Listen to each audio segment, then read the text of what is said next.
ہماری یہ قرآن class number 187 کی اسٹوڈیو ریکارڈنگ ہونے جا رہی ہے۔ آج انشاءاللہ تعالی سورۃ النحل کی جو چند آیات باقی بچی ہیں انہیں انشاءاللہ ہم کور کریں گے۔ ان میں ایک آیت ایسی ہے جس میں ذرا تفصیلی گفتگو کروں گا، اور پھر انشاءاللہ اگلی کلاس سورہ بنی اسرائیل سے ہوگی۔ آج ہمارا پارہ نمبر 14 بھی مکمل ہو جائے گا، اور انشاءاللہ سورۃ النحل بھی کنکلوڈ ہو جائے گی۔ سورۃ النحل کے اوپر میں نے کافی زیادہ ٹائم لگایا، اور اسی سے ہمارے جو بھائی ہیں ہدایہ وکٹری چینل چلا رہے ہیں، جو ویلیو ایڈیشن کرتے ہیں، مختلف ویڈیوز پیچھے لگا کے ایک پوری اینیمیشن، بلکہ ریئل ویڈیوز ہوتی ہیں وہ، اللہ تعالیٰ کی جو قدرت کی نشانیاں ہیں جو اس صورت میں بیان ہوئی، جو میں نے تعارف میں بھی بتایا تھا، تو اس صورت سے کافی سارے کلپس انہوں نے بنائے ہیں۔ جسے شوق ہو تو وہ ضرور دیکھے، اللہ تعالیٰ کے تعارف کے پوائنٹ آف ویو سے، خصوصاً منکرین خدا کے لیے، ایتھیسٹ کے لیے وہ بہترین ویڈیوز ہیں۔ آج انشاءاللہ تعالیٰ یہ صورت کنکلوڈ ہو جائے گی۔ آیت نمبر 124 سے انشاءاللہ ہم سٹارٹ لیں گے۔ اعوذ باللہ من الشیطان الرجیم، بسم اللہ الرحمن الرحیم۔ انما جعل السبت علی الذین اختلفوا فیہ، ہفتے کا دن تو انہی پر مقرر کیا گیا تھا کہ جو اس معاملے میں مختلف ہو گئے، یعنی ایک بات کے اوپر وہ متفق نہ ہو سکے۔ اس میں اصحاب سبت کے حوالے سے ڈسکشن ہوئی ہے، جس کا تفصیلی واقعہ ہم آلریڈی سورۃ الاعراف میں کور کر چکے ہیں۔ ایک ہی پیغمبر کے ماننے والے تھے، اور ایک خدا کے ماننے والے تھے۔ اللہ تعالیٰ کی طرف سے حکم آیا کہ ہفتے کے دن شکار نہیں کرنا، اس کو خالصتاً اللہ کے لیے وقف کرنا ہے، لیکن انہوں نے اس میں ہیلوں اور بہانوں سے کام لیتے ہوئے اللہ تعالیٰ کے حکم کو توڑ دیا، اور وہ آزمائش بھی بنی اس حوالے سے کہ باقی پورے ویک میں مچھلیاں نہیں آتی تھیں، ہفتے والے دن وہ مچھلیاں، سورۃ الاعراف کے الفاظ ہیں کہ ان کی آنکھوں کے سامنے خدکتی تھی پانی سے نکل کر۔ شاید مچھلیوں کو بھی پتہ چل گیا تھا کہ یہ مجبور ہے، ہمیں شکار نہیں کر سکتے۔ کچھ عرصہ تو انہوں نے صبر کیا، پھر وہ اس گناہ کے اندر مبتلا ہو گئے، اور ان میں 3 گروہ بن گئے، جو یہاں پر آیا کہ مختلف ہو گئے لوگ اپنے اوپینین کے پوائنٹ آف ویو سے، اس حکم کے حوالے سے۔ ایک اہل ایمان کا وہ گروہ تھا جو کامل الایمان تھے، جنہوں نے ٹرو اسپرٹ کے اندر اس حکم کے اوپر عمل کیا، اور ہفتے کے دن کے شکار سے باز آ گئے۔ ان کے بارے میں اللہ تعالیٰ نے سورۃ الاعراف میں ساتھ ہی ذکر کر دیا کہ وہ تو نجات پا گئے۔ دوسرا گروہ وہ تھا جو اس گناہ کے کام میں ملوث ہوا، اور یقیناً وہ تو تباہ و برباد ہو گئے، حتیٰ کہ اللہ تعالیٰ نے فرمایا کہ ہم نے انہیں پھٹکارے ہوئے بندر بنا دیا، ان کی شکلیں بندروں سے بدل دی گئیں۔ تیسرا گروہ وہ تھا جو خود تو اس گناہ کے اندر مبتلا نہیں ہوا، لیکن اس نے ان لوگوں کو بھی اس برائی سے نہیں روکا، حتیٰ کہ جو لوگ اس برائی سے روک رہے تھے کہ اللہ کی حد کو نہ توڑو، انہیں بھی کہا کہ ان کو ان کے حال پر چھوڑ دو، یہ خود وبال اس کا چکھیں گے، ہمیں کیا ضرورت ہے انہیں منع کرنے کی، انہیں پتہ تو ہے کہ اچھائی کیا ہے اور برائی کیا ہے۔ یہ اس قسم کے جو ممی ڈیڈی قسم کے لوگ ہوتے ہیں نا، بزدل، یہ اس امت میں بھی بڑی کثرت سے پائے جاتے ہیں، جو چاہتے ہیں کہ ہم ساری پارٹی کو خوش رکھیں، کیونکہ جب آپ کسی کی برائی اس پہ ہائی لائٹ کریں گے تو وہ آپ کا دشمن بن جائے گا۔ تو بہتر یہ ہے کہ آپ میٹھی میٹھی باتیں کریں، کسی کو برائی سے نہ روکیں، تاکہ کسی کی دشمنی مول نہ لیں۔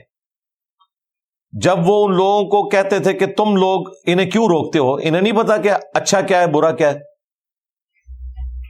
تو وہ لوگ جواباً یہ کہتے تھے جو کامل الایمان تھے کہ ہم اس لیے انہیں برائی سے روک رہے ہیں کہ ہم اللہ کے حضور اپنا عذر پیش کر سکیں کہ یا اللہ ہم خود تو برائی سے رکے تھے، اگرچہ انہیں زبردستی روک نہیں سکے، لیکن ہم نے انہیں اعلانیہ خبردار کیا تھا کہ اس پر اللہ کا عذاب آ جائے گا جو حرکت تم کر رہے ہو، تاکہ قیامت کے دن اگر اللہ تعالی ہمیں پوچھے کہ ایمان کا تقاضا تو یہ تھا کہ تم نے برائی سے روکنا ہے، تم نے کیوں نہیں روکا، تو ہم جواب دے سکیں کہ ہم نے تو کوشش کی تھی۔ اب حیران کن بات ہے کہ جن لوگوں نے برائی سے روکا ان کے بارے میں تو سورۃ الاعراف میں آیا کہ ہم نے انہیں نجات دے دی۔ جو لوگ اس برائی میں انوالو ہوئے ان کے لیے کہا کہ ان کو ہم نے بندر بنا دیا، ایک جگہ خنزیر بنانے کا ذکر بھی آیا۔ جو یہ سب کو خوش رکھنے والے، چاپلوسی کرنے والے لوگ تھے، جو ساری پارٹی کو خوش رکھتے تھے، اگرچہ وہ خود گناہ نہیں کر رہے تھے، ان کو اللہ تعالیٰ نے سورۃ الاعراف میں ان اٹینڈڈ چھوڑ دیا، ان کا انجام بتایا ہی نہیں، تاکہ ایک تلوار لٹکتی رہے۔ میرا تو اپنا خیال ہے قرآن کے اسلوب میں کہ وہ بھی تباہ و برباد ہو گئے، کیونکہ جب اللہ نے نجات پانے والوں کا ذکر کیا اس میں انہیں شمار نہیں کیا۔ اگر وہ نجات نہیں پا سکے تو پھر دوسری بات ہی ہے، کیونکہ اسلام میں درمیان کی چیز تو کوئی نہیں ہے، 0-1 والا معاملہ ہے، لیکن جان بوجھ کے ان کا ذکر چھوڑ دیا تاکہ ایک تلوار لٹکتی رہے۔ اس حوالے سے جو اہل ایمان ہوں گے انہیں بات سمجھ آ جائے گی کہ وہ لوگ بھی برباد ہو گئے، اور دوسرے لوگوں کے لیے ایک آزمائش والا معاملہ ہو جائے گا۔ یہ بات میں اس لیے کر رہا ہوں کہ اسی کانٹیکسٹ میں المستدرک للحاکم میں بڑی تفصیلی حدیث ہے جس میں اصحاب سبت، جن کو اللہ تعالیٰ نے بندر اور خنزیر بنا دیا تھا، ابن عباس رضی اللہ تعالیٰ عنہ جب بھی یہ واقعہ بیان کرتے تھے، المستدرک للحاکم میں تفصیلی حدیث ہے، تو وہ ان آیات پہ آ کر رویا کرتے تھے اور کہا کرتے تھے کہ کاش مجھے معلوم چل جائے کہ اللہ تعالیٰ نے اس تیسرے گروہ کے ساتھ کیا کیا جو خود تو گناہ میں مبتلا نہیں ہوا لیکن اس نے برائی سے روکا نہیں ہے۔ یعنی وہ اس چیز کے اوپر پریشان تھے کہ کوئی مجھے پلی مل جائے کہ اگر کوئی نجات کا ذریعہ وہاں بھی بنتا ہے تو پھر انسان وہ والا موقف بھی اڈاپٹ کر سکتا ہے۔ ابن عباس ہمارے سامنے موجود ہوتے تو ہم بڑے احترام سے انہیں عرض کرتے کہ قرآن کا اسلوب اتنا واضح ہے، اللہ تعالیٰ اپنے احکامات میں کوئی لگی لپٹی بات نہیں کرتا۔ اگر اللہ تعالیٰ یہ کلیم کر رہا ہے سورۃ الاعراف میں کہ نجات دی ہم نے ان لوگوں کو جو برائی سے روکنے والے تھے، اس میں امپلائیڈ ہے کہ باقی سارے برباد ہی ہو گئے، کیونکہ اہل ایمان جو نجات پانے والے ہیں ان کا مرتبہ، ان کی عزت اور قدر اللہ کے نزدیک اتنی زیادہ ہے کہ یہ ہو ہی نہیں سکتا کہ اللہ تعالیٰ کسی کو نجات دے اور اس کا ذکر نہ کرے۔ تو میرے خیال میں تو یہ دو ہی گروہ تھے، ایک نجات پا گئے، باقی برباد ہو گئے۔ پھر قرآن حکیم کا اسلوب وہ صرف نیکی کی دعوت کی بات نہیں کرتا، برائی سے روکنے کی بھی بات کرتا ہے۔ کنتم خیر امۃ اخرجت للناس تأمرون بالمعروف وتنہون عن المنکر، تم بہترین امت ہو جو لوگوں کے نفع کے لیے نکالے گئے، نیکی کا حکم دیتے ہو اور برائی سے روکتے ہو، اور اللہ پر ایمان لاتے ہو۔ ایمان کا ذکر تیسرے نمبر پہ ہوا تاکہ یہ بتایا جائے کہ اللہ تعالی پر حقیقی ایمان کا تقاضا یہ ہے کہ اللہ کے لیے آپ کے اندر حمیت موجود ہو کہ آپ لوگوں کو نیکی کی طرف بلائیں اور برائی سے روکیں بھی۔ نیکی کی طرف بلانا بھی آسان کام ہے، اصل مسئلہ ہے برائی سے روکنا۔ اس کے اوپر پھر دشمنی اور ڈی فیم ہونے کا خطرہ یہ ہمیشہ منڈلاتا رہتا ہے، بلکہ ہو جاتا ہے۔ خطرہ کیا ہے؟ یقیناً ایسے ہی ہوتا ہے۔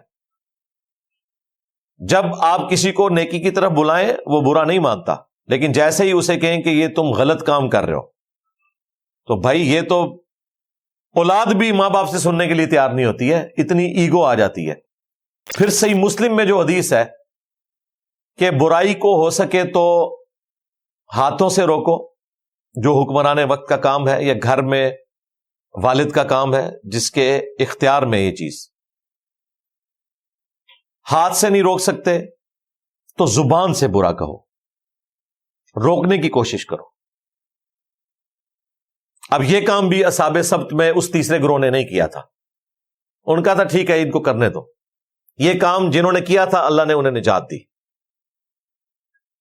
اور پھر نبی الاسلام نے فرمایا اگر زبان سے بھی نہیں روک سکتے تو کم از کم دل میں برا جانو، لیکن کہا کہ ذالک اضعف الایمان، یہ ایمان کا سب سے کمزور ترین درجہ ہے، یعنی ایک کمزور دھاگے سے آپ ایمان کے ساتھ جڑے ہوئے ہیں اگر آپ برائی کو دل میں برا جان رہے ہیں، یعنی کسی بھی وقت آپ اس کیٹیگری سے باہر نکل جائیں گے۔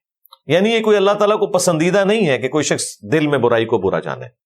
اجازت اس لیے دے دی کہ بسا اوقات اس کی ضرورت پڑ جاتی ہے جہاں زندگی موت کی کشمکش بن جائے، وہاں تو بات سمجھ آتی ہے کہ کوئی شخص دل میں برائی کو برا جانے، لیکن جہاں زندگی موت کی کشمکش نہیں ہے، صرف ایک رکھ رکھاؤ کے ختم ہونے کے ڈر سے، ڈی فیم ہو جانے کے ڈر سے، خام خواہ کسی کی نظروں میں برا بننے کے ڈر سے آپ رک جاتے ہیں، تو میں نہیں سمجھتا کہ ایسا شخص قیامت کے دن اللہ تعالیٰ کو کوئی جسٹیفیکیشن پیش کر سکتا ہے۔ سیدھی سی بات ہے، امت کی تباہی کی وجہ یہ ہوتی ہے کہ جب امت کے بڑے برائی سے روکنا چھوڑ دیں اپنی زبان سے اور دل میں برا جاننا شروع کر دیں، پھر اگلی نسل دل میں بھی برا جاننا چھوڑ دیتی ہے، کیونکہ جب تک آپ اپنی زبان سے اظہار نہیں کریں گے تو کیسے پتا چلے گا کہ یہ برائی ہے؟ لوگ سمجھیں گے کہ اسی طریقے سے کو ایگزسٹ کرنا ہوتا ہے برائی کے ساتھ، گناہ کے کاموں کے ساتھ۔ لہذا اصحاب سبت کا واقعہ نہ صرف بنی اسرائیل کے لیے بلکہ امت محمدیہ صلی اللہ علیہ وآلہ وسلم کے لیے بھی ایک عبرت والا واقعہ ہے کہ ہمیں اپنے معاملات میں سیدھا ہونے کی ضرورت ہے، اور یہ کوئی آپشنل چیز بھی نہیں ہے۔ کامیابی کی اللہ تعالیٰ نے 4 شرائط رکھی ہیں سورۃ العصر میں۔ الا الذین آمنوا، پہلے فرمایا کہ زمانے کی قسم ہے کہ پوری انسانیت ہی گھاٹے میں ہے، یا زمانہ گواہ ہے اس بات پہ کہ انسانیت گھاٹے میں چلتی آ رہی ہے۔ والعصر ان الانسان لفی خسر، واقعی انسانیت گواہ ہے کہ نوح علیہ السلام کے ساتھ صرف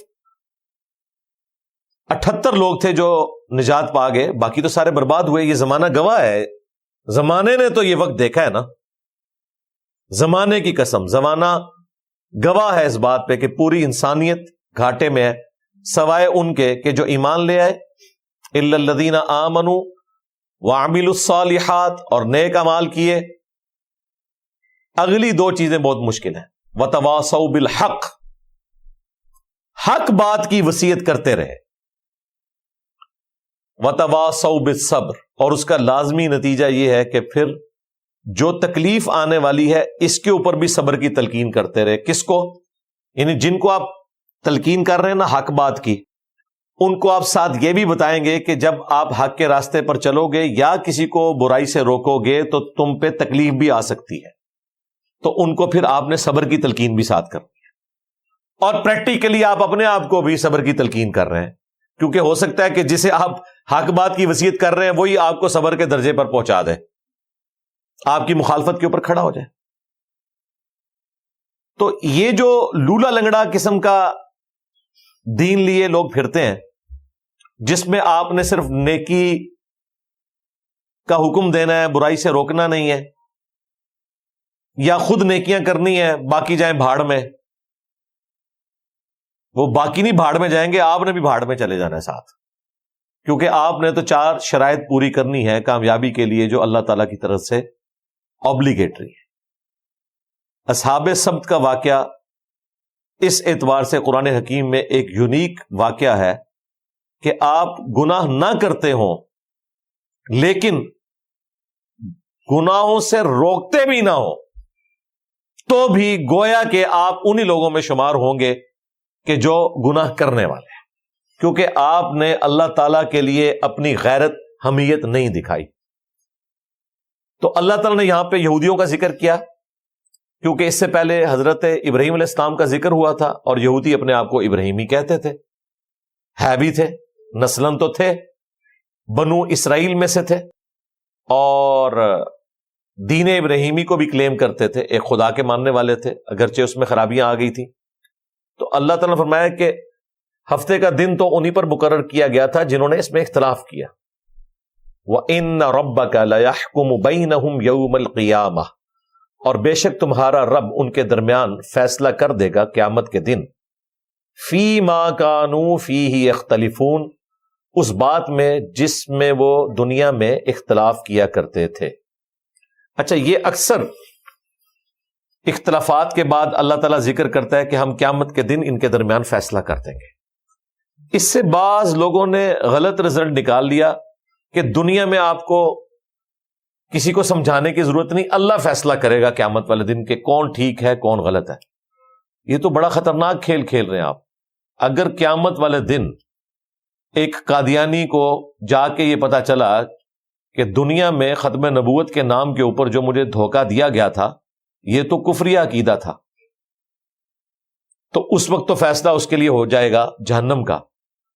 اس وقت فیصلہ ہونے کا اسے کیا فائدہ ہوا؟ تو اس آیت کو اللہ تعالیٰ بیسیکلی دھمکی کے طور پر بیان کرتا ہے کہ یہاں تو تمہارے لیے کھلی چھٹی ہے، گمراہی پھیلا لو، آپس میں اختلاف بھی کر لو، ہو سکتا ہے کوئی چرب زبانی کی وجہ سے غلط نظریے والا اپنے آپ کو صحیح بھی ثابت کرتے، لیکن قیامت کے دن فیصلہ ہو جائے گا کس نے چرب زبانی کی اور کس نے واقعتاً اللہ کی وحی کے ذریعے اپنے عقائد اور نظریات کی اصلاح کی۔ ہمارے لیے یہ ہے کہ ہم نے دنیا میں فیصلہ کرنا ہے کہ کون سا راستہ حق کا ہے اور کون سا گمراہی کا ہے۔ آخرت میں جا کے تو پتہ نہیں لگے گا، لگ پتہ جائے گا۔ یہ کہتے ہیں نا آخرت میں جا کے پتہ لگے گا کون ٹھیک ہے کون غلط ہے۔ بھئی آخرت میں جا کے پتہ نہیں لگے گا، لگ پتہ جائے گا، کیونکہ اگر آپ غلط نکل آئے تو واپس تو آپ دنیا میں آ نہیں سکتے، ایک ہی چانس ہے۔ اگرچہ قرآن میں کئی مقامات پہ آئے کہ لوگ وہاں چیخو پکار کریں گے کہ یا اللہ ایک دفعہ دنیا میں دوبارہ بھیج دے تو ہم درست اعمال کریں گے، پیغمبروں کی پیروی کریں گے، لیکن اللہ تعالیٰ دوبارہ دنیا میں کسی کو بھیجے گا نہیں۔ لہٰذا دنیا میں آپ کو یہ پتہ چلنا ضروری ہے کہ کون حق کے راستے پر ہے اور کون گمراہی کے راستے پر ہے۔ یہ قیامت کے دن کا فیصلہ اللہ تعالیٰ نے رکھا ہے جزا اور سزا کے حوالے سے۔ اس میں تسلی ہے اہل ایمان کے لیے کہ آپ نے ٹینشن نہیں لینی۔ اگر دنیا میں لوگ آپ کی بات کو قبول نہیں کر رہے تو قیامت کے دن اللہ فیصلہ کرے گا، انہی لوگوں کے سامنے آپ کو جنت میں بھیجے گا اور انہیں جہنم میں پھینکے گا، اور اس فیصلے کے ذریعے آپ کے دلوں کو اللہ تعالیٰ ٹھنڈک پہنچا دے گا۔ اور جو اللہ کے باغی ہیں ان کے لیے بھی میسج ہے کہ یہاں تو تم چرب زبانیاں کر لیتے ہو، قیامت کے دن اللہ تعالیٰ تمہارے درمیان فیصلہ کر دے گا اور تمہیں اپنے انجام تک پہنچائے گا۔ میں اکثر یہ کہتا ہوں کہ اہل ایمان کے لیے جتنی خوشی جنت میں جانے کی ہے نا، اتنی ہی خوشی اہل ایمان کے لیے قیامت کے دن یہ بھی ہے کہ جن لوگوں نے دنیا میں اہل ایمان کو تکلیفیں دی ہیں، اہل ایمان جب انہیں عذاب میں مبتلا دیکھیں گے نا تو ان کے دلوں کو سکون ملے گا۔ مثلا عمار ابن یاسر رضی اللہ تعالیٰ عنہ نے ایک دن میں اپنے ماں باپ دونوں کو کھویا ہے، اتنی بے دردی کے ساتھ ان کی نگاہوں کے سامنے ان کے والد یاسر کو قتل کیا گیا اور ان کی والدہ سمیہ کو، اور کتنی تکلیف کے ساتھ مخالف سمت میں 2 اونٹ دوڑائے گئے، جسم کے 2 ٹکڑے کیے گئے۔ اور پھر دیکھیں عمار ابن یاسر نبی الاسلام کی وفات کے بعد بھی آلموسٹ 30 سال تک زندہ رہے، جنگ صفین میں شہید ہوئے ہیں 37 ہجری کے اندر، سمجھ لیں تقریباً 26 سال 27 سال زندہ رہے۔ وہ 27 سال بھی آپ ذرا دیکھیں، اس وقت ان کی عمر 93 ایئرز تھی جب وہ شہید ہوئے، اور اس سے پہلے شروع کے 10 مسلمانوں میں وہ بھی آلموسٹ 23 سال آپ ملا لیں، ماں باپ کو کھویا، پھر 55 سال اس غم میں گزارے کہ مجھے بتائیں کوئی شخص یہ منظر اپنی زندگی میں بھلا سکتا ہے کہ جس کے ماں باپ ایک دن میں اتنی بے دردی سے قتل کر دیے جائیں بغیر کسی جرم کے، صرف ایک خدا پر ایمان لانے کے سبب؟ میں کہتا ہوں کہ یہ زخم تو حضرت عمار ابن یاسر کا اس دن بھی ہرا ہوگا جس دن قیامت کے دن وہ اٹھائے جائیں گے۔ آتا ہے نا جامعہ ترمذی کے اندر سنن نسائی میں کہ قیامت والے دن جو مقتول ہے وہ اپنے قاتل کو پیشانی کے بالوں سے پکڑ کے گھسیٹتا ہوا اللہ کے عرش کے پاس چلا جائے گا اور کہے گا یا اللہ آج مجھے انصاف چاہیے، اس نے دنیا میں مجھے کیوں قتل کیا تھا؟ اس حال میں کہ اس کی اپنی رگوں سے خون بہہ رہا ہوگا، مقتول نے اپنے قاتل کو پکڑا ہوگا، دنیا میں تو قاتل نے اسے قتل کیا تھا نا۔ بخاری مسلم میں حدیث ہے قیامت کے دن سب سے پہلے قتل کے مقدمے کا فیصلہ ہوگا۔ ابو داؤد میں حدیث ہے نماز کا سب سے پہلے سوال ہوگا، وہ حقوق اللہ میں سے ہے، حقوق العباد میں سے قتل کا مقدمہ۔ اب قاتل اور مقتول کا معاملہ تو اپنی جگہ، جس کے ماں باپ قتل ہوئے ہیں، تو کیا عمار ابن یاسر ابو جہل کو اس کی پیشانی کے بالوں سے گھسیٹتے ہوئے اللہ کی بارگاہ میں نہیں جائیں گے؟ اور جب ابو جہل کو قیامت کے دن اللہ کی طرف سے عذاب دیا جائے گا، اس کے بعد جو حضرت عمار ابن یاسر کا کلیجہ ٹھنڈا ہونا ہے نا، وہ جنت میں جانے سے بھی نہیں ہوگا۔ اس لیے یہ تقاضا ہے، یہ اللہ کی رحمت کا تقاضا ہے کہ اہل ایمان کے دشمنوں کو عذاب دیا جائے، کیونکہ اہل ایمان کے دلوں کو ٹھنڈک صرف جنت میں جانے سے نہیں ہونی ہے، بلکہ اپنے مخالفین کو عذاب میں دیکھ کر بھی ہونی ہے۔ مجھے تو بہت ہونی ہے جی، سیدھی سی بات ہے۔ وہ بزرگ بابے جنہوں نے رسول اللہ صلی اللہ علیہ وآلہ وسلم کے دین کے ساتھ غداری کی، اور ہمارے آباء و اجداد کو باوجود اس کے کہ انہوں نے کلمہ بھی پڑھ لیا تھا اور بیچارے اپنی زندگی کو کنکلوڈ کر بیٹھے تھے، ان بے شرموں نے انہیں شرک کے اندر مبتلا کر کے اپنے بزرگوں کی تعلیمات دے کر تباہ و برباد کر دیا۔ اب یہ قیامت کا معاملہ تو اللہ کے سپرد ہے کہ اللہ تعالیٰ گیون سرکمسٹانسز میں کسے کتنی بات سمجھ آتی ہے، اس کی بنیاد پہ کسی کے لیے درگزر کا معاملہ فرما دے۔ ان پرنسپل تو سیدھی سی بات ہے، جس نے شرک کیا ہے وہ تو مارا گیا ہے۔ یہ اب اللہ کی مرضی ہے کہ کلمہ کو مشرک کے ساتھ کیا کرے قیامت کے دن۔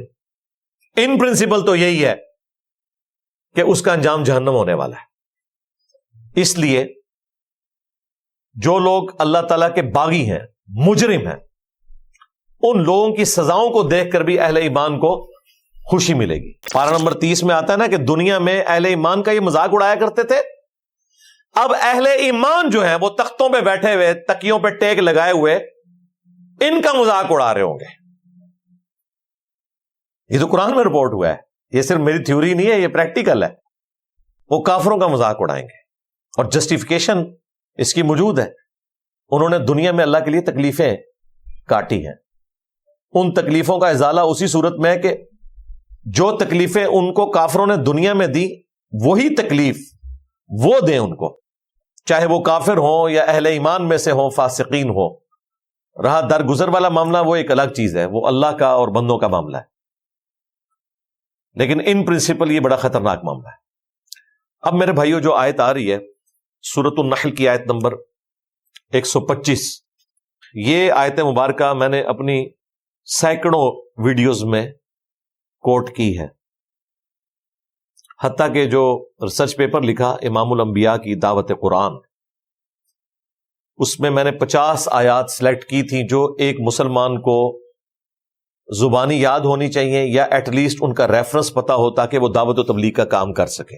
پورے قرآن کو کئی دفعہ پڑھنے کے بعد میں نے وہ 50 آیات 4 صفوں میں سموئی ہیں، ان میں یہ آیت مبارکہ بھی شامل ہے۔ قرآن حکیم کی یہ آیت اس چیز کی متقاضی ہے کہ صرف اس ایک آیت کے اوپر کئی گھنٹوں کی گفتگو کی جائے، لیکن میں مختصر وقت میں اسے کنکلوڈ کروں گا۔ اس آیت مبارکہ کے حوالے سے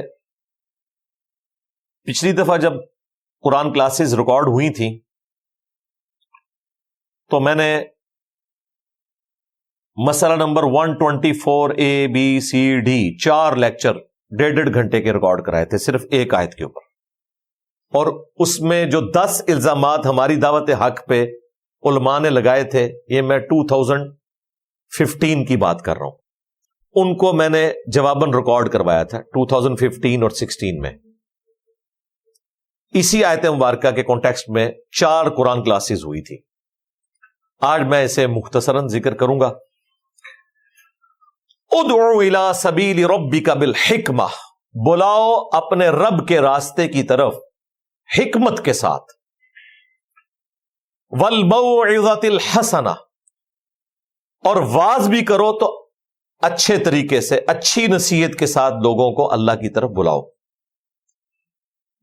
وجادلہم باللتی ہی احسن، اور کہیں بحث کرنی پڑ جائے، مجادلہ کرنا پڑ جائے، ڈیبیٹ کرنی پڑ جائے، جس کے لیے عموماً ہمارے ہاں تو ایک بڑا نٹوریس سا ورڈ یوز ہوتا ہے، مناظرہ، آمنے سامنے بیٹھ کے ڈیبیٹ کرنا،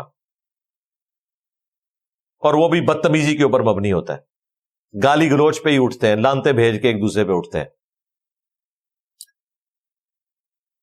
ان ربک هو اعلم بمن ضل عن سبیلہ، بے شک تمہارا رب خوب جانتا ہے کہ کون اس کے راستے سے بہک چکا ہے، وَهُوَ أَعْلَمُ بِالْمُهْتَدِينَ، اور وہ خوب جانتا ہے کہ کون ہدایت کے راستے کے اوپر ہے، یعنی اللہ کے علم میں ہے کہ کون ہدایت کے راستے پر ہے، کون گمراہی کے راستے پر، لیکن تمہارا کام یہ ہے اے محبوب صلی اللہ علیہ وآلہ وسلم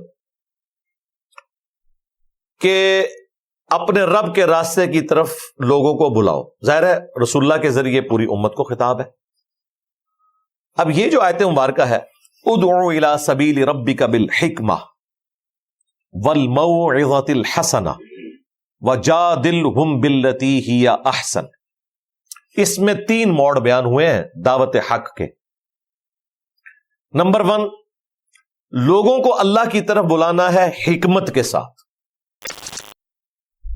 جو قرآن حکیم میں اللہ تعالیٰ نے فرمایا نا کہ جسے حکمت اللہ نے عطا کی اسے خیر کثیر عطا کیا گیا، لاجکس کی بنیاد کے اوپر لوگوں کو قائل کرنا۔ اس کی پریکٹیکل مثال حضرت ابراہیم علیہ السلام نے بادشاہ کے دربار میں جو دلیل رکھی تھی، سورۃ البقرہ میں اللہ تعالیٰ نے اس واقعے کو ذکر کیا ہے، پارہ نمبر 3 کے سٹارٹ میں۔ جب اللہ تعالیٰ کی ذات کے حوالے سے ڈسکشن شروع ہوئی تو بادشاہ کے سامنے ابراہیم علیہ السلام نے دلیل رکھی کہ میرا رب وہ ہے جو زندہ کرتا ہے اور مارتا ہے، یہ اللہ کی خوبی ہے۔ تو جواباً اس نے کہا کہ میں بھی زندہ کرتا ہوں اور مارتا ہوں۔ کس طریقے سے اس نے کیا وہ ہمیں اسرائیلی روایتوں میں ملتا ہے، قرآن خاموش ہے۔ 2 قیدی اس نے بلوائے، ایک کو آزاد کر دیا، ایک کو قتل کروا دیا، حالانکہ اس واقعے کا کوئی لینا دینا نہیں تھا زندہ کرنے اور مارنے کے ساتھ۔ ہونا تو یہ چاہیے تھا کہ وہ قیدی کو قتل کر کے دوبارہ زندہ کرتا، لیکن حضرت ابراہیم علیہ السلام کو پتہ چل گیا کہ اس معاملے میں بحث کروں گا تو یہ اور طرف نکل جائے گا، بہتر یہ ہے کہ اسے ویل لیفٹ کیا جائے، اور حکمت کے ساتھ اس کے سامنے اگلی دلیل رکھی جائے، اور وہ یہ دلیل رکھی کہ میرا رب وہ ہے جو مشرق سے سورج نکالتا ہے، تو مغرب سے نکال کے بتا۔ اب یہ تو ہو نہیں کر سکتا تھا، قرآن کے الفاظ ہیں کہ وہ کافر ہکا بکا رہ گیا، یہ حکمت ہے۔ اسی طریقے سے ابراہیم علیہ السلام کو اللہ نے یہ سجھایا، سورۃ الانعام میں آتا ہے کہ انہوں نے ستاروں کی طرف دیکھا، کہا کہ یہ ہے میرا رب، یہ سوالی انداز میں تھا، یعنی ستاروں کی پوجا کرنے والے لوگ بھی تھے نا۔ اور جب صبح ہوئی سارے ستارے غائب ہو گئے سورج کی روشنی میں، تو انہوں نے کہا اگر یہ رب ہوتا تو غائب کیوں ہوتا؟ ایسے ڈوب جانے والوں سے میں کوئی عقیدت کا یا اس قسم کا رشتہ نہیں رکھ سکتا۔ اسی طریقے سے چاند کو مخاطب کر کے پھر سورج، کہا کہ یہ تو سب سے بڑا ہے، یہ ہے خدا، لیکن وہ بھی غروب ہو گیا۔ پھر انہوں نے اپنی قوم کو سکھانے کے لیے اللہ کے حضور متوجہ ہو کر دعا کی کہ اے اللہ اگر تو مجھے ہدایت نہیں دے گا تو میں تو گمراہ ہو جاؤں گا۔ اس کے بعد اللہ تعالیٰ فرماتا ہے کہ یہ طریقہ ہم نے سکھایا تھا، ابراہیم علیہ السلام کو، نہ کہ یہ کہ انہوں نے کلیم کیا کہ سورج میرا رب ہے.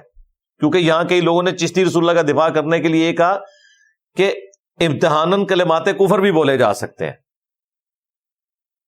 حضرت ابراہیم علیہ السلام پہ جھوٹ انہوں نے باندھ دیا کہ حضرت ابراہیم نے بھی تو کہا تھا نا کہ سورج میرا رب ہے. انہوں نے یہ نہیں کہا تھا، انہوں نے سوالیہ انداز میں کہا تھا یہ ہے میرا رب، اور پھر اس کے اوپر ورڈکٹ دی. کیونکہ اس کے بعد ذکر ہے کہ یہ حکمت ہم نے سجائی تھی حضرت ابراہیم علیہ السلام کو کہ اس طریقے سے کرو. دوسرا بورڈ ذکر ہوا والموعظۃ الحسنہ، اچھے واز کے ذریعے بلاؤ. اچھا واز، اچھی تقریر، بشرطے کہ اس میں کوئی کہانیاں نہ ہو، حکمت بھری گفتگو ہو، دل میں رکت پیدا کرنے والی گفتگو ہو.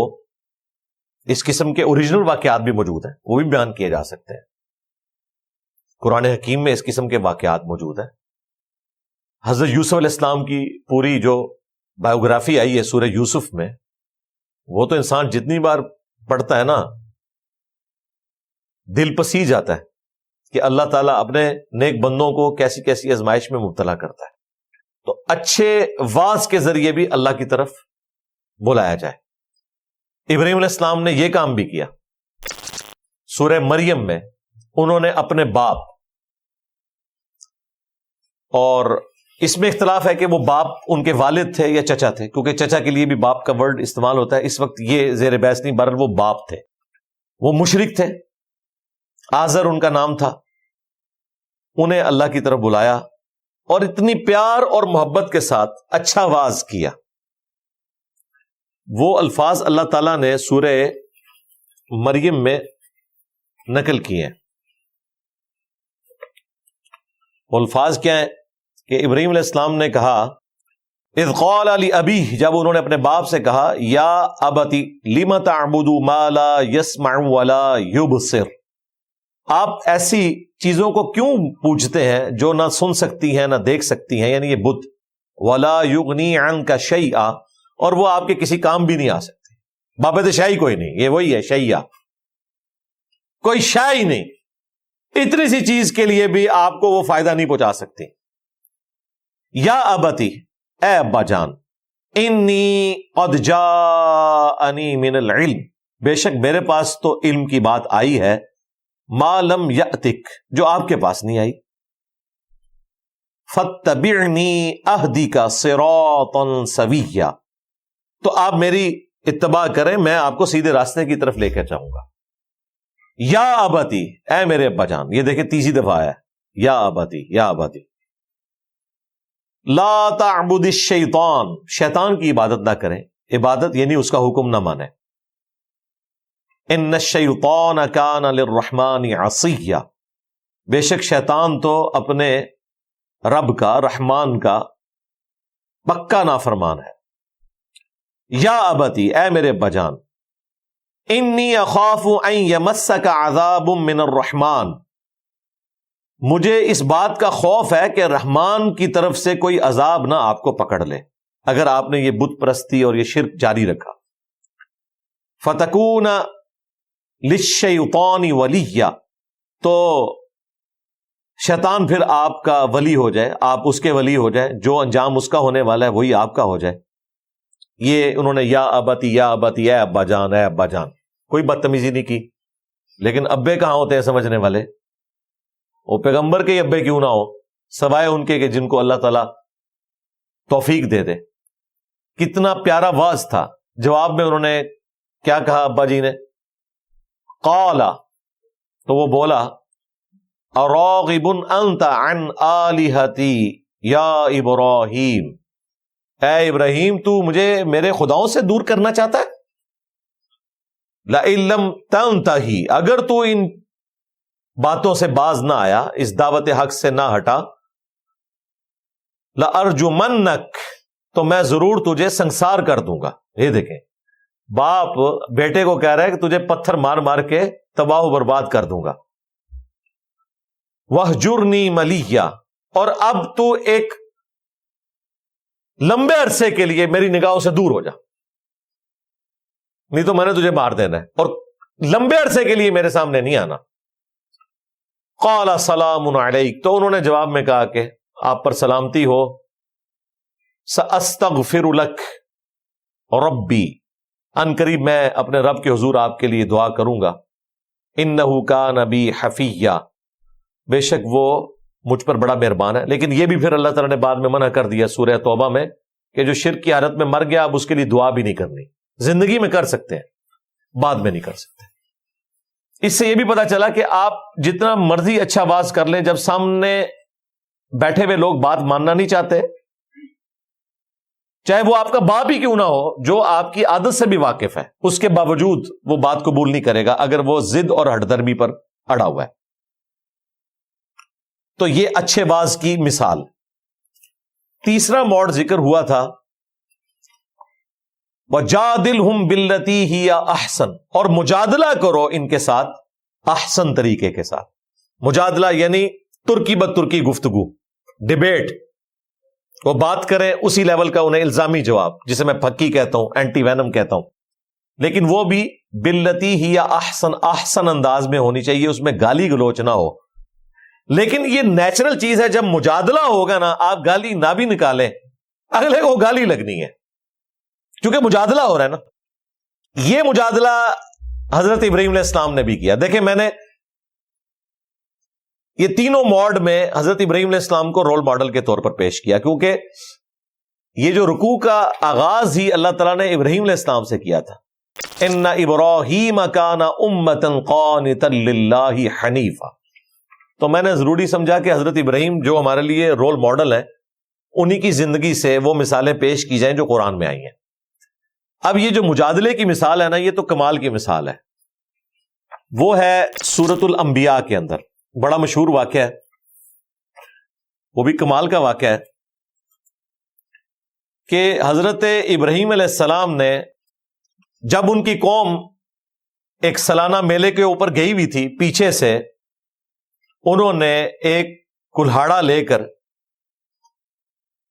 بت خانے میں گھس گئے اور سارے بت توڑ دیے، اور جو سب سے بڑا بت تھا اس کے کندھے کے اوپر جا کر کلہاڑا رکھ دیا۔ یہ مجادلہ کرنے لگے ہیں، اس میں حکمت بھی شامل ہے، اس میں اچھا واعظ بھی شامل ہے، اور مجادلہ بھی شامل ہے۔ وہ مجادلہ ہوگا، ظاہر ہے جب آپ نے بزرگان دین ہی ان کے ذبح کر دیے ہیں تو مجادلہ تو ہونا تھا۔ جب وہ واپس آئے انہوں نے دیکھا کہ سارے بت ٹوٹے پڑے ہوئے ہیں، تو بڑے پریشان ہوئے، میٹنگ کال کی، اور انہوں نے کہا کہ جس نے بھی ہمارے بتوں کے ساتھ یہ کیا ہے وہ بڑا ظالم ہے۔ بھائی بت تو تمہاری حفاظت کرنے کے لیے تھے، تمہارے جھوٹے معبود تھے، وہ بیچارے اپنی بھی حفاظت نہیں کر سکے۔ اس طرف ان کا دھیان خود نہیں گیا۔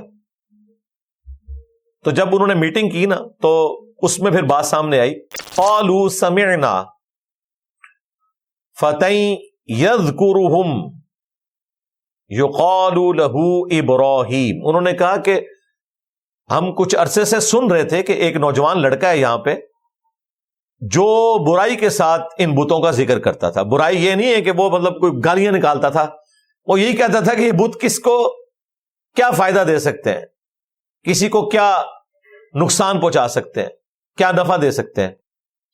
قالوا فأتوا به على اعین الناس، تو انہوں نے پھر مشورہ کر کے کہا کہ لوگوں کے سامنے سے پیش کرو، لعلہم یشہدون، تاکہ وہ گواہی دیں اس بات کی کہ واقعی یہی وہ بندہ ہے، اور ظاہر ہے وہ مان لے گا تو پھر لوگوں کو پتہ چل جائے گا، پھر ہم اس کے اوپر کوئی مقدمہ قائم کریں گے۔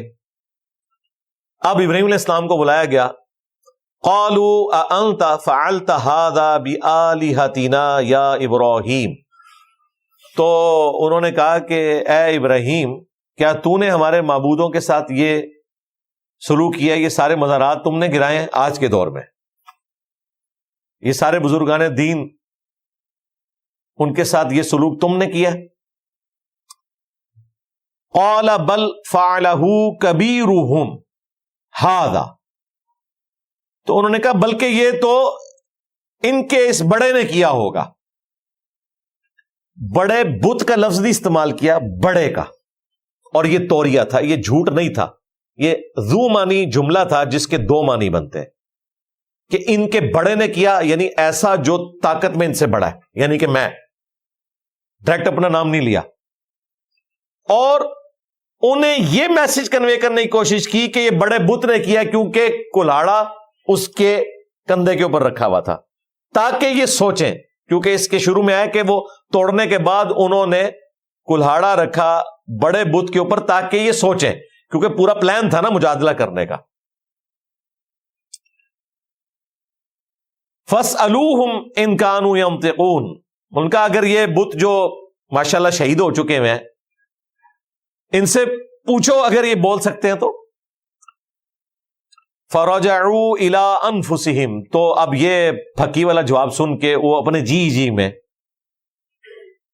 رجوع کرنے لگے، اپنے اپنے دل میں سوچنے لگے. فَقَالُوا إِنَّكُمْ أَنْتُمُ الظَّالِمُونَ، اور پھر الٹیمیٹلی انہوں نے کہا کہ یہ تو نہیں کیا ہوگا. مراد یہ کہ انہیں بھی پتا تھا کہ یہ بڑا بت نہیں کچھ کر سکتا، وہ تو ہل جل ہی نہیں سکتا، نہ یہ جو ذبح شدہ بزرگان دین ہیں یا بت ہیں یہ بول سکتے ہیں. ان کے لیے تو بزرگان دین تھے نا ان کے، اور انیشلی یہ بت پرستی شروع بھی بزرگان دین سے ہوئی ہے. صحیح بخاری میں موجود ہے کہ یہ اللہ کے نیک بندے تھے قوم نوح میں، جن کی یادگار میں پہلے پتھر رکھے گئے، کچھ عرصے بعد انہیں تراشا گیا، پھر وہ 5 بت بن گئے. سٹارٹ میں وہ ان کی یاد میں پتھر رکھے گئے تھے، پھر ان کے بت بن گئے. یوں دنیا میں پہلی دفعہ شرک کا آغاز ہوا تھا. تو انہوں نے کہا اگر یہ بولتے ہیں تو پوچھو. تو انہوں نے اپنے جی میں سوچا کہ یہ کیا بولیں گے، یہی ظالم ہے. ثم نکسوا علی رؤوسہم لقد علمت ما ہؤلاء ينطقون، پھر وہ سر جھکائے ہوئے شرمندگی کے ساتھ بولے ابراہیم تم خوب جانتے ہو کہ یہ تو بول ہی نہیں سکتے. اب ابراہیم علیہ السلام کو ملی فل ٹاس، تو دیکھیں پھر کس طریقے سے باؤنڈری سے باہر گئی ہے. قال، تو انہوں نے فرمایا افتعبدون من دون اللہ، کیا تم اللہ کے سوا ان ہستیوں کی عبادت کرتے ہو، ما لا ينفعکم شیئا ولا یضرکم، جو کسی شے کا بھی تمہیں نفع نہیں دے سکتے نہ نقصان دے سکتے. صرف عبادت کی نفی نہیں ہوئی ہے، نفع اور نقصان کا بھی ذکر آیا. یہ کہتے ہیں نا جی ہم اپنے بزرگان دین کی عبادت نہیں کرتے، ہم قبروں کی عبادت نہیں کرتے، نفع نقصان کا تو عقیدہ رکھتے ہو نا. دونوں چیزوں کی نفی آئی. اف لکم، تف ہے تمہارے اوپر، وَلِمَا تَعْبُدُونَ مِن دُونِ اللَّهِ، اور ان بتوں کے اوپر بھی تف ہے جن کو تم اللہ کے سوا معبود بنائے ہوئے ہو. افلا تعقلون، کیا تم عقل نہیں رکھتے؟ اب یہ ابراہیم علیہ السلام نے جس طریقے سے انہیں ڈیل کیا، سورہ الانبیاء ہی میں اس سے پہلے 54 نمبر آیت میں وہ سخت الفاظ بھی ہیں. قال لقد کنتم انتم وآباؤکم فی ضلال مبین، انہوں نے کہا کہ بے شک تم اور تمہارے آباء و اجداد سب کے سب کھلی گمراہی میں تھے. یہ الفاظ بھی حضرت ابراہیم علیہ السلام نے ان کے لیے استعمال کیے. اس میں ان لوگوں کا رد ہو گیا جو یہ کہتے ہیں کہ جی تھوڑا ہاتھ ہولا رکھا کرو. حضرت ابراہیم علیہ السلام نے کوئی ہاتھ ہولا نہیں رکھا، ہم ابراہیمی ہیں. انتم وآباؤکم فی ضلال مبین، تم بھی تمہارے سارے بزرگان دین سو کالڈ سب گمراہ تھے. یعنی ابراہیم علیہ السلام یہی کہہ رہے تھے کہ باب شاہی کوئی نہیں. یہ وہی بات. پھر ان کو ذرا آر دلائی تو انہوں نے جواباً کہا قالوا حرقوه، اسے جلا دو، وانصروا آلہتکم ان کنتم فاعلین، اور اپنے معبودوں کی مدد کرو اگر تمہیں کچھ کرنا ہے. دیکھیں کس طریقے سے جذبات سے کھیل رہے ہیں. وہ کہہ رہے ہیں اپنے بتوں کی مدد کرو. یار بتوں نے تمہاری مدد کرنی تھی، تمہیں ان کی مدد کرنی پڑ رہی ہے، یہی تمہاری شکست کی اناؤنسمنٹ ہے. تو پھر اللہ تعالیٰ نے فرمایا قلنا، پھر ہم نے فرمایا یا نار کونی بردا وسلاما علی ابراہیم، اے آگ ٹھنڈی ہو جا، اور صرف ٹھنڈی نہیں ہونا، سلامتی کے ساتھ ٹھنڈا ہونا ابراہیم پر. وَأَرَادُوا بِهِ كَيْدًا، تو انہوں نے ابراہیم علیہ السلام کے خلاف چال چلی. فَجَعَلْنَاهُمُ الْأَخْسَرِينَ، لیکن خود ہی خسارہ پانے والوں میں ہو گئے. آگ کو ٹھنڈا بھی کیا اور سلامتی بھی بنا دیا حضرت ابراہیم علیہ السلام کے لیے. یعنی اتنی ٹھنڈی بھی نہ ہو جائے کہ انہیں تکلیف ہو، سلامتی والی ٹھنڈی ہو. تو یہ ابراہیم علیہ السلام نے مجادلہ بھی کر کے بتایا، یعنی ان کے اصول اور مبادی کے اوپر انہیں گرایا. اللہ کا شکر ہے ہم بھی اپنی دعوت اسی طریقے سے لے کے چل رہے ہیں. ہم حکمت کے ساتھ بھی بات کرتے ہیں. سائنٹیفک فیکٹس کے اوپر میری اب تو سینکڑوں ویڈیوز ہو چکی ہیں منکرین خدا کو اسلام کی طرف بلانے کے لیے. پھر وقتاً فوقتاً کرسچنس کی طرف سے، ہندوؤں کی طرف سے، منکرین خدا ایتھیس کی طرف سے جو اسلام پہ حملے ہوتے ہیں اس پہ میں ویڈیوز ریکارڈ کرواتا ہوں. واضح ہنسنا کی بات ہے. اللہ کا شکر ہے قرآن حکیم میں فکر آخرت کے اوپر جتنی آیات ہیں وہ ساری کی ساری میری ویڈیوز یوٹیوب کے اوپر اویلیبل ہے. پوری قرآن کی تفسیر 344 لیکچر میں ریکارڈ ہو چکی ہے. اب یہ دوسری دفعہ ریکارڈنگ ہو رہی ہے. آج 187 نمبر لیکچر ہے. آپ وہ اچھا باز بھی دیکھ سکتے ہیں ہدایہ وکٹری چینل پہ، ہدایہ پورٹل چینل کے اوپر. اس میں صحابہ کرام کے اوریجنل واقعات بھی ہیں، انبیاء کرام کے واقعات ہیں. اس کے ذریعے بھی ہم لوگوں کو اللہ کی طرف بلاتے ہیں. اور جو مجادلے والا کام ہے یہ دنیا کا مشکل ترین کام ہے. یہ جس آسان انداز میں اللہ تعالیٰ نے اس پلیٹ فارم سے لیا ہے وہ اسی پلیٹ فارم کا خاصہ ہے. اور کسی نے یہ کام اس طریقے سے نہیں کیا کہ مختلف مکاتب فکر کو ان کے اصول اور مبادی کے اوپر مجادلہ کر کے بیک فٹ پہ جانے پر مجبور کیا گیا. جن لوگوں نے گستاخانہ عبارتوں کے اوپر باقی فرقوں کو نیزے کی نوک پہ لیا تھا، ہم نے اسی فرقے کی گستاخانہ عبارتیں بھی نکالی. جن لوگوں نے بخاری مسلم کی بنیاد پہ صرف رفع الیدین کے اوپر مناظرے لڑ لڑ کے لوگوں کو اپنا حق پہ ہونا بتانا شروع کر دیا تھا اور اسی پہ وہ اپنی فتح کی اناؤنسمنٹ کر رہے تھے، ہم نے بخاری اور مسلم سے ان کے عقائد اور نظریات کے خلاف بنو امیہ کو ایکسپوز کر کے انہیں بھی امتحان میں ڈالا کہ اب اسے بھی مانو. تو ہر فرقے کو اس کے زور کے اوپر گرایا. اس کے اوپر میری جو ویڈیو ہے مجلس 50 انٹرویو آف انجینئر محمد علی مرزا، وہ تفصیلاً 4 گھنٹے کی ویڈیو ہے. اس میں میں نے تمام مکاتب فکر کو بات کیسے ان کے سامنے رکھنی ہے، جو ان کے انٹرسٹ کی چیز ہے اس سے سٹارٹ لینا ہے، جو ان میں غلط چیز ہے، برائی ہے، اس سے سٹارٹ نہیں لینا، وہ تو بات ہی نہیں سنیں گے. جو ان کے انٹرسٹ کی چیز ہے، جس کی بنیاد پہ وہ لوگوں کو گمراہ کہتے ہیں، اسی کامن ٹرم سے آپ نے آغاز کرنا ہے. مثلا بریلوی کہتے ہیں کہ جی باقی سارے گستاخ ہیں، انہیں کہ بالکل ہم آپ کے ساتھ ہیں کہ گستاخی نہیں ہونی چاہیے. وہ آپ کو بتائیں گے جی اشرف علی تھانوی نے تھانوی رسول اللہ کو انڈورس کیا، آپ کے بالکل ہم آپ کے ساتھ ہیں، غلط کیا. لیکن اب یہ چشتی رسول اللہ اور شبلی رسول اللہ بھی نکلا ہے. اب آپ کہاں بھاگیں گے؟ کیونکہ یہ وہ چیز ہے جو آپ خود مانے ہوئے. جو بندی کہیں گے کہ بریلوی جو ہے وہ قبروں سے مانگتے ہیں، اور یہ بزرگان دین جو ان کے نزدیک ہیں ان کے بارے میں عقیدہ رکھتے ہیں کہ مرنے کے بعد ان کی طاقت بڑھ جاتی ہے اور یہ لوگوں کی مدد کرتے ہیں. یہ گمراہ کن عقائد پھیلا رہے ہیں آپ کے. بالکل ٹھیک ہے، لیکن سرکار یہ دیکھیں، آپ کے اشرف تھانوی صاحب نے بھی لکھا ہے کہ قاسم ننوتوی صاحب مرنے کے 6 سال بعد فزیکلی قبر سے نکل کر دیوبند کے 2 مولویوں کی صلح کروا کے واپس چلے گئے، خواب میں نہیں. اب آپ بتائیں، تھوڑی دیر پہلے تو آپ کہہ رہے تھے نا کہ یہ عقیدہ غلط ہے، اب بتائیں، بند گلی میں چلے گئے نا. اسی طریقے سے اہل تشیع کا یہ کلیم ہے کہ وہ حضرت علی کی مخالفت کے اوپر صحابہ کرام علیہم رضوان پر سب و شتم کرتے ہیں، اصحاب جمل کے اوپر، اگرچہ انہوں نے معافی بھی مانگ لی حضرت علی سے اور معاملہ کنکلوڈ ہو گیا. پھر بھی انہیں آپ بتائیں کہ خوارج وہ تھے جو حضرت علی کو چھوڑ گئے، ان کے اپنے فوجی تھے، پھر بھی حضرت علی نے مال غنیمت میں سے ان کا حصہ مقرر کیا ہوا تھا جب تک کہ انہوں نے مسلمانوں کو قتل نہیں کیا، اور ان پہ کفر کا فتویٰ بھی نہیں لگایا. کہا ہمارے بھائی تھے، بھگوڑے ہو گئے. نہ یہ کافر ہے نہ یہ منافق ہے. تو یہ ہر ایک فرقے کو آپ نے اصول اور مبادی کے اوپر گرانا ہے. اہل حدیث یہ کہتے تھے کہ جی ہمارا نماز کا طریقہ رفع الیدین کے ساتھ بخاری مسلم میں لکھا ہے. دیکھیں یہ لوگ سنی ہو کر بھی بخاری مسلم کو مان کر بھی اس پہ عمل نہیں کرتے. بالکل آپ کی بات ٹھیک ہے، ہم آپ کے ساتھ ہیں، نماز کا طریقہ یہی ہے. لیکن سرکار بخاری مسلم میں تو یہ بھی لکھا ہوا ہے کہ بنو امیہ نے اس امت کے ساتھ، اہل البیت کے ساتھ کیا ظلم کیا. اب آپ بتائیں، آپ نے یہ بات ماننی ہے کہ نہیں؟ یہ صرف رفع الیدین کی حدیثیں ماننی ہے. تو یہ اصول اور مبادی پر اس کو میں نے اینٹی وینم، پھکی، الزامی جواب کہا. اینٹی وینم یہ ہوتا ہے کہ کوبرا جو سانپ ہے نا، اس کے زہر سے اس کا اینٹی وینم تیار کیا جاتا ہے. اس زہر کا علاج کوئی نہیں ہے، وہ زہر نکالا جاتا ہے. وہ زہر جو ہے وہ ڈائلیوٹ کر کے نا گھوڑے کو ٹیکا لگایا جاتا ہے. پھر آہستہ آہستہ گھوڑا اس کے ساتھ اس کے بلڈ کے ساتھ نا اس میں امیونٹی پیدا ہو جاتی ہے. پھر آہستہ آہستہ جب وہ امیونٹی اسٹرانگ ہو جاتی ہے، پھر وہ اس کے بلڈ میں سے جو اینٹی باڈیز بنے ہوئے ہوتے ہیں نا، جو کہ اس زہر سے لڑتے ہیں، وہ نکال لیتے ہیں. وہ اینٹی وینم ہوتا ہے. پیار کس سے ہو رہا ہے؟ اسی وینم سے. یعنی تھانوی رسول اللہ وینم سے چشتی رسول اللہ وینم تیار ہو گیا. صرف بندوں کے نام بدلے ہیں، لیکن بندوں کے نام نہیں، وہ دو مختلف پارٹیوں کے بزرگان دین ہیں. ایک کے لیے بزرگان دین ہے، دوسروں کے لیے وہ گستاخ ہے. اس لیے ان کے لیے آ گیا امتحان والا معاملہ.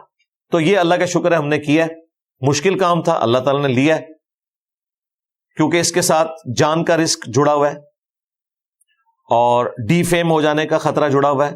گالیاں پڑتی ہیں، اس لیے اس کام کو کوئی ہاتھ نہیں ڈالتا. پوری زندگی لوگ ختم نبوت کا نام لیتے ہیں، توحید کا نام لیتے ہیں، لیکن شرک جو اریاں شرک ہے اسے بائی نیم مینشن نہیں کر پاتے.